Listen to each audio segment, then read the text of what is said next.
सुप्रभात बच्चों। जैसा कि कल हमने हिंदी गद्य खंड के पाठ बाल गोविंद भक्त के बारे में पढ़ा था, जिसमें लेखक ने बाल गोविंद भक्त की वेशभूषा, उनके स्वरूप के बारे में बताया था।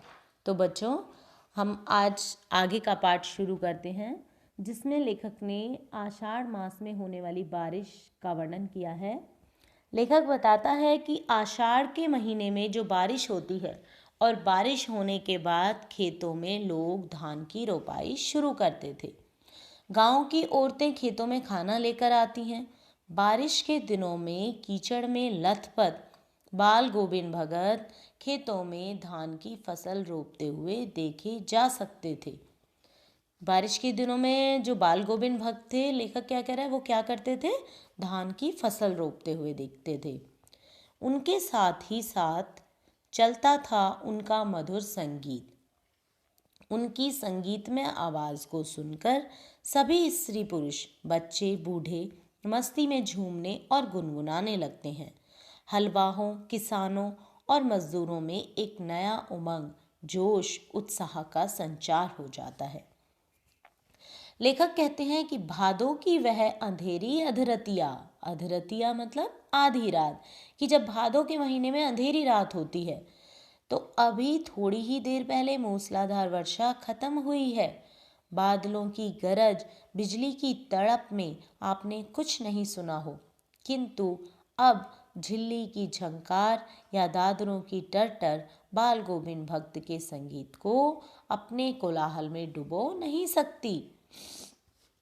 उनकी खंजरी डिमक डिमक बज रही है और वे गा रहे हैं, गोदी में पियवा चमक उठे, सखियां चिहुक उठे ना।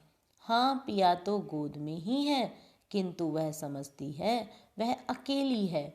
चमक उठती है, चिहुक उठती है, उसी भरे बादलों वाले भादों की आधी रात में उनका यह गाना अंधेरे में अकस्मात कौंध उठने वाली बिजली की तरह किसे न चौंका देता। अरे, अब सारा संसार निस्तब्धता में सोया है। बाल गोविंद भक्त का संगीत जाग रहा है, जगा रहा है तेरी गठरी में लागा चोर, मुसाफिर जाग जरा। कार्तिक आया नहीं कि बाल गोविंद भक्त की प्रभातियां शुरू हुई, जो फागुन तक चला करती, और इन दिनों वह सवेरे ही उठते।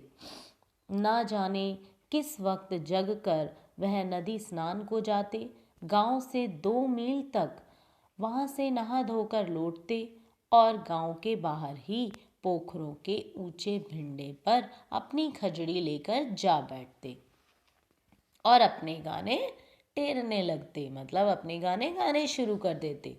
मैं शुरू से ही देर तक सोने वाला हूँ, किंतु एक दिन माघ की एक दांता किट किटाने वाली भोर में भी उनका संगीत मुझे पोखरों पर ले गया था। अभी आसमान के तारों के दीपक बुझे नहीं थे, पूरब में लोही लग गई थी, जिसकी लालिमा को शुक्र तारा और बढ़ा रहा था। खेत, बगीचा, घर, सब पर कुहासा छा रहा था। सारा वातावरण अजीब रहस्य से आवर्त मालूम पड़ता था। उस रहस्यमय वातावरण में एक कुश की चटाई पर पूरब मुंह काली कमली ओढ़े बाल गोविंद भक्त अपनी खजड़ी लिए बैठे थे। उनके मुंह से शब्दों का तांता लगा था। उनकी अंगुलियां खंजड़ी पर लगातार चल रही थी। गाते गाते इतने मस्त हो जाते, इतने सुरूर में आते, उत्तेजित हो उठते कि मालूम होता अब खड़े हो जाएंगे। कमली तो बार बार सिर से नीचे सरक जाती।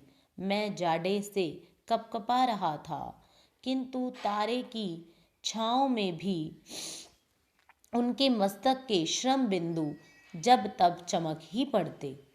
बच्चों, लेखक बताता है कि लेखक ने भाद्रपद में होने वाली मूसलाधार बारिश का वर्णन करते हुए कहा है कि भाद्रपद काली अंधेरी रात में मूसलाधार बारिश के पश्चात आकाश में जब काले बादलों की गर्जना और कड़कती बिजली की आवाज, टिड्डों और मेंढकों की टर्टर की शोर भी बाल गोविंद भक्त की मधुर संगीत में आवाज को दबा नहीं पाती थी।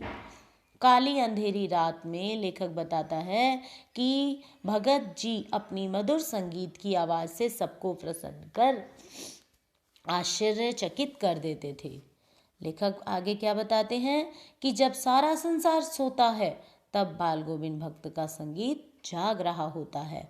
और वो कौन सा गाना गाते हैं कि तेरी गठरी में लागा चोर, मुसाफिर जाग जरा। लेखक बताते हैं कि कार्तिक महीने में बाल गोविंद भगत जल्दी प्रातः उठकर गंगा स्नान करके प्रभात फेरों के लिए निकल जाते थे। माघ के महीने में कम कपाती कड़ाके की ठंड में काली कमली ओढ़कर बाल गोविंद भगत चटाई बिछाकर खंजड़ी बजाते व गाते बैठे देखे जा सकते थे। लेखक जहाँ ठंड से कांप रहा होता था वहाँ भगत जी के माथे पर तारों की उस छाँव में श्रम बिंदु चमकते हुए दिखाई देते थे। तो बच्चों, आज के लिए ये पाठ इतना ही। इससे आगे मैं आपको कल पढ़ाऊंगी।